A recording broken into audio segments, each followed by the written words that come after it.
Apa sih yang membuat saya jualannya tahun ini semuanya kecuali kalau nggak penting-penting banget, saya jual produk berwarisan. Nah, kenapa? Gini teman-teman, buat saya produk berwarisan adalah produk yang bagus banget, bener-bener bagus banget. Jadi kalau saya ditantangin sama orang gitu ya, jadi gini, saya even rekrut aja, saya rekrut orang, saya tanya nih sama orangnya. Misalnya saya ketemu orang, saya rekrut, udah rekrut, saya bilang, Prudential udah keluarin produk bagus banget. Saya terangin produknya, nanti saya cerita caranya.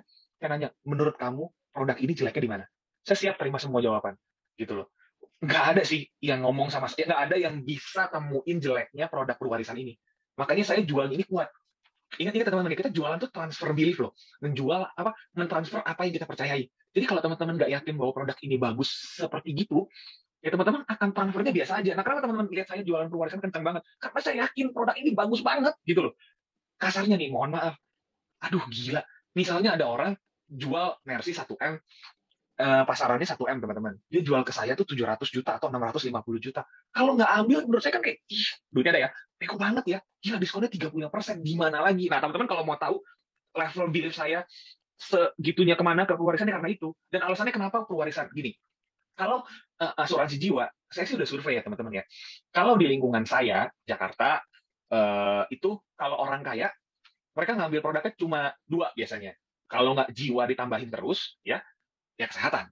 Nah, dan kebanyakan orang-orang menengah, jadi belum kaya gitu biasa aja, mereka ambil rata-rata tuh asuransi jiwanya kecil. Mereka fokusnya rata-rata semua apa? Asuransi ya kesehatan, asuransi kesehatan. Jadi saya males, teman-teman.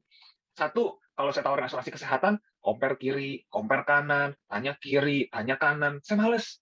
Nah, yang kedua, rata-rata asuransi jiwanya mereka itu kecil.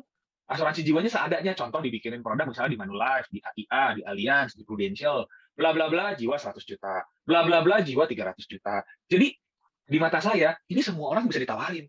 Semua orang bisa bisa pakai karena apa? Seluruh seluruh asuransi di Indonesia fokusnya waktu jualan asuransi rata-rata kesehatan. Rata-rata kesehatan, kesehatan, kesehatan. Jadi saya rasa market saya di Jakarta itu, kalau sama asuransi kesehatan, mereka sudah teredukasi lumayan. Nggak ambil dari yang swasta, mereka punya BPJS. Kalau nggak ambil BPJS, mereka merasa sudah punya asuransi dari kantor. Jadi saya pikir, gimana ya di masa pandemi ini saya bisa tanamin produk yang gampang dicernanya, tapi bagus. Ya salah satunya perwarisan. Nah, Der, gimana sih caranya supaya bisa jualan produk perwarisan ya. Nah, teman-teman, kalau teman-teman mau jual produk perwarisan, teman-teman harus cacah target marketnya. Kan kita kan sekarang tadi saya bilang kita prospek selama 2 minggu sampai 3 minggu ke depan, ya. Nah, teman-teman target marketnya harus ada. Nggak bisa orang yang punya dua kaki, punya dua tangan, teman-teman prospek semuanya. Satu nggak efektif, yang kedua nanti setiap kali Anda ditolak Anda capek, ya. Target market perwarisan versi saya adalah satu, orangnya sudah nikah dan punya anak, ya. Orangnya sudah nikah dan punya anak, wajib. Oke. Yang kedua, single tapi dia tulang punggung. Boleh nggak orang yang nggak nikah? Boleh, tapi dia tulang punggung. Kasarnya gini, kalau nggak ada dia, keluarganya berantakan. Jadi teman-teman, ini syarat penting. Jadi teman-teman harus spesifikasi, harus klasifikasi spesifikasi. Teman-teman harus klasifikasi calon marketnya. Menikah punya anak, atau single, dia harus tulang punggung. Di luar itu, entar dulu. Jangan semuanya dimasukin, entar dulu. Nah, makanya saya bilang daftar nama itu penting, gitu ya. Nah, kalau teman-teman udah listing daftar namanya seperti ini, daftar namanya ingat ya dari mana ya? Dari WA boleh, dari WA boleh, dari Instagram boleh, gitu. Nah, baru teman-teman lihat target market yang kedua, gitu loh. Bisa gabung biar slide-nya gampang. Target market yang kedua saya adalah berdasarkan keuangannya. Nah, kalau misalnya market saya kan rata-rata kan ada pedagang dan pengusaha ya. Kalau target marketnya pedagang dan pengusaha, definisi pedagang dan pengusaha itu bukan berarti orang kaya banget loh. Rata-rata tuh pedagang dan pengusaha tuh menikah lagi. Jadi saya baca Evita jadi saya skip. Rata-rata pedagang dan pengusaha itu maksudnya bukan orang kaya banget, tapi menengah aja, teman-teman. Menengah aja ekonominya gitu. Saya tawarin proteksinya. Tapi kalau misalnya pekerjaan dia karyawan, saya menggunakan sales idea-nya berbeda, yaitu dana pensiun dan proteksi. Seperti itu. Ya, teman-teman, ini kelihatannya simpel, tapi kalau teman-teman nggak klasifikasiin seperti ini, teman-teman tuh kayak buyar gitu loh, semua orang diprospekin nggak jelas, karena beda-beda.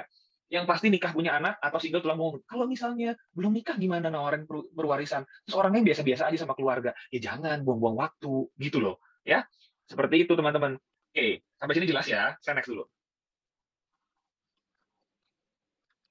Nah, jadi gini, ini saya ngomongin mengenai sales idea ya teman-teman ya. Jadi sales idea-nya ini yang saya lakukan. Jadi untuk keluarga menengah, sales idea-nya saya ada dua, teman-teman ya. Boleh dicoba next dulu. Oke. Nah, ini sales idea-nya, teman-teman. Jadi setelah udah ngobrol-ngobrol, nah biasanya saya menggunakan metode bandingkan dengan properti ini. Sekali lagi saya ulang, saya menggunakan metode bandingkan dengan properti ini untuk siapa? Untuk nasabah-nasabah saya atau calon nasabah saya yang sudah tahu saya di asuransi atau enggak teman-teman di sekolah saya gitu loh. Jadi kalau teman-teman sekolah, teman-teman kuliah, teman-teman gereja dan dia udah tahu saya di Prudential, saya bisa menggunakan eh, apa ya namanya ya? Bait yang ini gitu loh, teman-teman ya. Kail yang ini. Nah, contoh nih misalnya saya bisa lakukan ini kan biasanya orang ketemu. Saya bisa lakukan ini via WA. Saya bisa ngomong sama dia. Ini kan bahasanya kan karena ini forumnya forum resmi kan saya namanya Pak Andre, saya mau minta pendapat. Ada yang menawarkan bahasanya kan ini banget, apa ya? Bahasanya kan kaku banget, tapi in realnya saya bisa WA nasabah saya ngomong begini. Contoh ya, saya misalnya lagi WA Martin nih. Saya WA, by the way ini kan semua tekniknya tentang WA ya. Saya WA dia, "Tin, lagi sibuk nggak lo?" Dan dia bisa balas, "Agak." WFA ngapain? Lagi ada kegiatan apa aja? Pokoknya ngobrol santai deh. Udah, apapun topiknya di depan, Anda bisa ngobrol santai.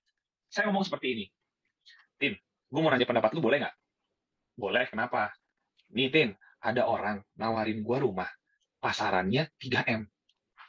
Dia jual ke gue cuma 300 juta. Cuma 10%-nya doang, bro. Tapi ada syaratnya. Sorry nih, saya ulang ya. Tin, lagi ngapain? Udah segala macem. Saya ngomong ini. Tin, gue mau nanya pendapat lu dong. Ada orang nawarin gue rumah. Pasarannya 3M.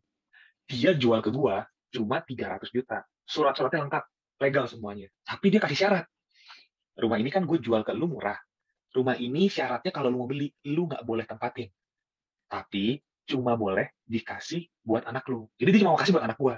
Kalau lu jadi gua, ada rumah pasaran 3M dijual 300 juta, lu ambil nggak? Nah, itu kata-kata saya. Oh, belum ditanya ya? Saya udah antusias gitu, bro. Iya, Tin. Nah, saya itu yang gue lakuin, Tin, biasanya. Ya kan? Lewat WA gitu loh. Ngobrol-ngobrol, saya nanya pertanyaan sama. Nah, nanti kan akan ketemu tuh. Ambillah. Sekolah dia nanya, itu rumah beneran? Surat-suratnya lengkap? Lengkap. Tapi kalau misalnya, masa sih ada yang kayak begitu? Ada, beneran. Nah, kalau dia jawab misalnya, oke, ambil, atau kan beneran nih, beneran. Gitu loh. Nah, story-nya harus real ya. Kan ini kan seolah-olah. Nanti teman-teman akan nemuin respon begini nih. Kan kalau saya lakuin ya, akan nemuin respon, ada serius loh. Masa sih penipuan? Enggak penipuan gini deh. Kalau itu beneran, anggap aja itu beneran. Lu jadi gua, lu ambil apa enggak? Itu poin pentingnya. Anggap aja itu beneran. Kalau lu jadi gua, ditawarin hal kayak gitu, lu ambil apa enggak? Orang lu percaya. Nah, ambillah. Nah, kalau udah ketemu orang yang ambillah, ya. Nah, gua ada nih barangnya. Boleh nggak gua telepon lu buat sharing? Gitu kalau saya. Nah, habis dari situ saya ngajakin dia Zoom. Biasanya kayak gitu. Nah, kalau misalnya ada yang nanya nih, responnya, nah nih si Freddy ada yang ngomong, terus udah gitu ada tungki. Kalau orang jawabnya enggak, gimana? Ya udah jangan prospek. Kan selling is number. Orang saya nanya, dari 10 orang, mostly jawabnya ambil kok, kan hanya pendapat. Terus kalau misalnya gini, orang ngomong ke gue gini ya, asuransi ya, contoh kan gitu. Emang asuransi ya? Udah, gue stick ke pertanyaan gue yang pertama. Kalau ada kejadian gini, lo ambil nggak? Tapi ada. Nah, kalau misalnya dibilang ambil, gue baru ngomong kayak gini sama dia. Nah, gue mau cerita nih, gue ada produknya yang kayak gini, namanya perwarisan. Boleh nggak gue sharing sama lu? Itu yang saya lakukan. Makanya, balik lagi teman-teman di sini kan langsung tuh keluar chat-chatnya kan. Kalau ini gimana? Kalau disangkanya asuransi gimana? Dan segala macam. Yang begitu ya pasti ada. Tapi kan pasti juga ada yang nggak begitu. Teman-teman lihat deh, kita 10. 5 orang aja yang misalnya mau denger. 5 aja orang yang mau Zoom. Teman-teman tahu nggak sih belief saya di insurance apa? Asuransi itu adalah produk yang amat sangat bagus. Kalau orang punya satu duit, dengar baik-baik ya. Kalau orang punya satu duit, dan dia diteranginnya dengan perasaan yang tenang, tidak dikejar-kejar, tidak terintimidasi kalau masuk nggak enakan, orang itu pasti ngambil. Entah sekarang, entah nanti. Itu pikiran saya.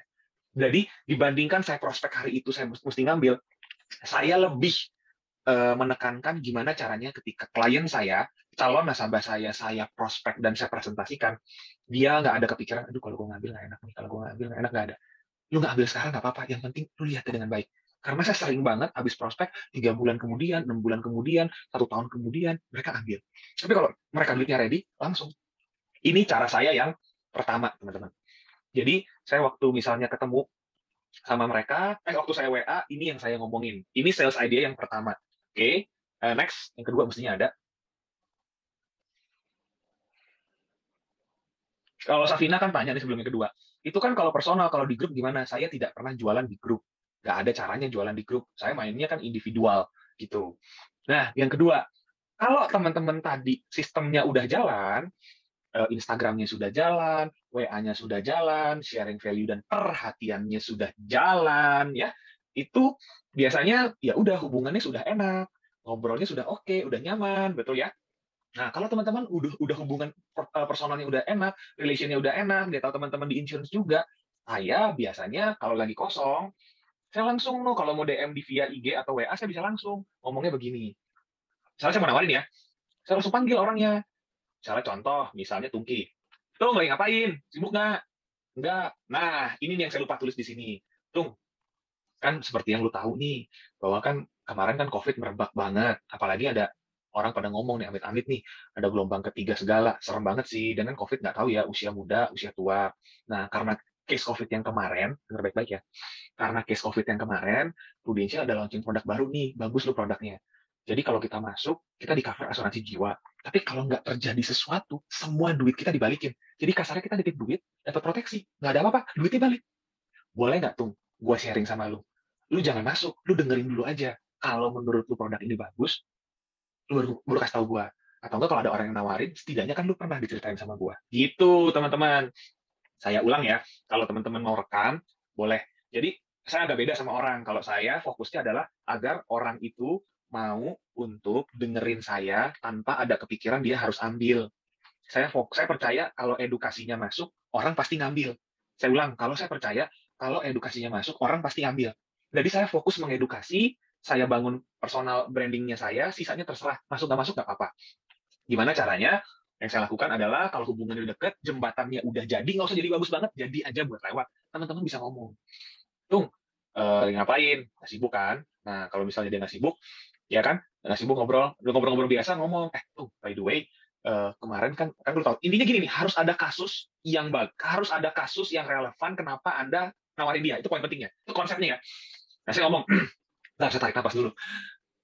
Hey, nah, Tung, kan seperti yang lu tahu, ini misalnya ada wacana katanya ada gelombang 3 yang mau masuk. Karena kejadian COVID yang kemarin, Prudential ada launching produk baru, bagus banget. Dan menurutku cocok, apalagi lu sebagai kepala keluarga. Jadi produk barunya Prudential tuh modelnya gini. Kalau misalnya terjadi sesuatu, kita di cover dengan asuransi jiwa. Tapi menariknya adalah, kalau nggak terjadi sesuatu, semua uang yang udah kita titipin, dibalikin full. Nah, boleh nggak gue cerita ke lu? Tapi lu jangan ambil, nggak apa-apa. Gue pengennya lu tahu dulu. Jadi, someday, kalau lu ngerasa lu butuh, lu bisa kontak gue. Atau nggak misalnya ada orang lain yang nawarin lu. Lu inget, oh iya ya, kan gue udah tawarin Sam Shader. Jadi lu bisa ambilnya sama gue. Boleh gue minta izin buat cerita sama lu? Ada nggak yang ngomong kayak begini? Iya, kalau saya begitu, Poli. Ada nggak orang ngomong gini? Nggak ada, ntar dulu, ini, itu, dan segala macam. Ada nggak? Ada lah. Makanya saya bilang, kalau lu main online, harus numbers. Kenapa? Guys, lu cuma duduk di ranjang.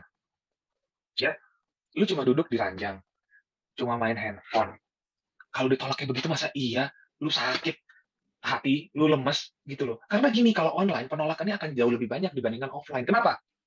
Kalau offline, gue suka kayak begini. Nggak ada angin, nggak ada hujan, gue samperin nasabahnya. Gue tahu rumahnya gitu, gue datang ke sana. Ya kan? Gue datang ke situ. Habis gue datang ke sana, terus udah datang ngobrol segala macem, kan nggak enak orangnya kan. Kan ada usaha, saya udah datang. Mungkin saya datang, saya bawa something, atau nggak apapun itulah. Kalau kita offline, kita udah datang, mungkin rasio penolakannya lebih sedikit. Nah, kalau online enaknya kita bisa edukasi banyak orang, tapi rasio penolakannya lebih banyak. Teman-teman, kenapa? Karena dia tahu sama tahu bahwa untuk melakukan tindakan ini, orang itu nggak perlu usaha. Jadi dia rasa nggak enaknya lebih dikit. Gitu. Makanya saya bilang, kalau misalnya prospek online, jangan cengeng, main banyak. Gitu loh. Tapi teman-teman udah tahu arahannya seperti apa. Ya, oke, next. Nah, nanti saya habis ini saya baru itu ya, saya baru share screen ya teman-teman ya. Nah, ini yang pensiun nih. Kalau pensiun teman-teman kan tadi ketemu sama orang-orang yang karyawan ya teman-teman ya. Kan produk keluarga itu kan bisa start dari 400 ribuan gitu ya. Nah, teman-teman bisa ngomong kayak Bro Martin ya kan. Pokoknya gini, jembatan terjadi, teman-teman bisa langsung ngomong. Contoh gitu, Tim. Gue mau cerita nih, Prudential ada launching program dana pensiun dan bisa cover sekaligus buat asuransi jiwa. Boleh nggak, Tim? Gue sharing ke lu. Lu jangan ambil dulu, nggak apa-apa. Buat informasi lu aja. Jadi someday kalau ada yang nawarin atau lu ngerasa ini bagus, budgetnya cocok, lu bisa kontak gue. Boleh nggak gue minta waktu lu? Menurut saya itu lebih elegan dan dia nggak ngerasa dia harus ambil. Tapi waktu dikasih kesempatan buat presentasi itu harus sebaik mungkin ya. Karena itu hooknya. Udah, saya coba pakai sales idea saya 3 ini. Gitu loh teman-teman. Saya coba pakai sales idea saya 3 ini. Nah, sekarang saya praktek ya teman-teman ya, pakai proposal asli, saya share screen sebentar. Gimana tuh Dar, caranya, cara nawarinnya, kalau misalnya udah ketemu, udah zooman, ngomongnya gimana sih? Oke, nah ini contoh ya, ini cara saya sharing dulu, yang pertama adalah produk yang saya bilang, ini, properti ya teman-teman ya. Ini yang saya rata-rata closing sih kalau saya, ini nggak hang sih? Wait. Kelihatan ya? Nah, kan saya bilang, rumah 3 miliar, 10%-nya kan cuma 300 juta. Karena saya pakai contoh 3 miliar, sejujurnya saya banyak closing, UP-nya emang 3M, teman-teman. Gitu loh. Tapi teman-teman bisa lakuin ya. Dan kalau pengalaman saya, ini tips aja, kalau keluarga menengah di Jakarta gitu ya, rata-rata kalau mereka ada duit kan, gara-gara pandemi mereka juga duitnya ngumpul-ngumpul aja kan, banyak yang kepake. Dan kalau mereka nggak terdampak itu, rata-rata orang kaya itu faktanya lebih demen bayarnya pendek, teman-teman. Jadi mereka nggak suka bayar 10 tahun, 15 tahun. Jadi closingan saya sih, sejujurnya, kecuali yang karyawan, semuanya itu 5 tahun bayarnya, teman-teman. Gitu. Nah, ini cara presentasinya ya. Ketika udah Zoom, boleh ya, udah ngobrol-ngobrol, gue terangin produknya via Zoom ya. Udah saya terangin, ketemu, iya bro, ini gue cerita ya. Nah, kan kemarin gue ceritakan, Tin, sama lu, bahwa ada rumah, pasarannya 3M.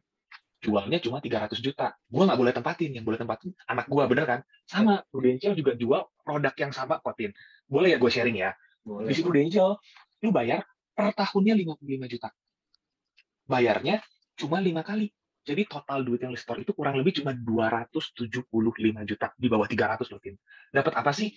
Dapat asuransi jiwa senilai 3M. Nah, sampai sini, gue yakin lu masih ngerasa produknya, asuransi lain juga begitu, bedanya apa? Ini kerennya. Tim, lu cuma bayar 5 kali, habis itu stop bayar. Keunggulan yang pertama, asuransi jiwa senilai 3M ini akan di-cover sampai kita usia 99. Bayar 5 kali, stop bayar, cover sampai usia 99. Mungkin sampai detik ini lu masih ngerasa biasa aja. Bedanya sama asuransi zaman dulu. Kalau asuransi zaman dulu, usia 99 kita masih hidup, hilang. Tapi kalau kalau di sini, di usia 99 kita masih hidup, keunggulan yang kedua, stop kontraknya, 3M-nya ini langsung ditransfer ke rekening kita. Jadi apapun yang terjadi, kita dipanggil lebih cepat, atau nggak misalnya kita panjang umur pun, 3M-nya ini anak kita pasti dapat. Gue yakin bangetin, sekarang di pikiran lu kayak begini, si Eder bisa aja. Siapa yang usianya sampai 99? Nah, ini kerennya. Lu pasti mikir gini, apa sih tujuan lu, Tin, ambil asuransi jiwa sekarang? Pasti tujuan lu adalah, kalau amit-amit nih, terjadi sesuatu sama kita, istri sama anak kita aman, sekolahnya aman, biaya hidupnya aman, keuangannya aman. Gue yakin tujuan lu ambil itu. Gue mau nanya balik sama lu.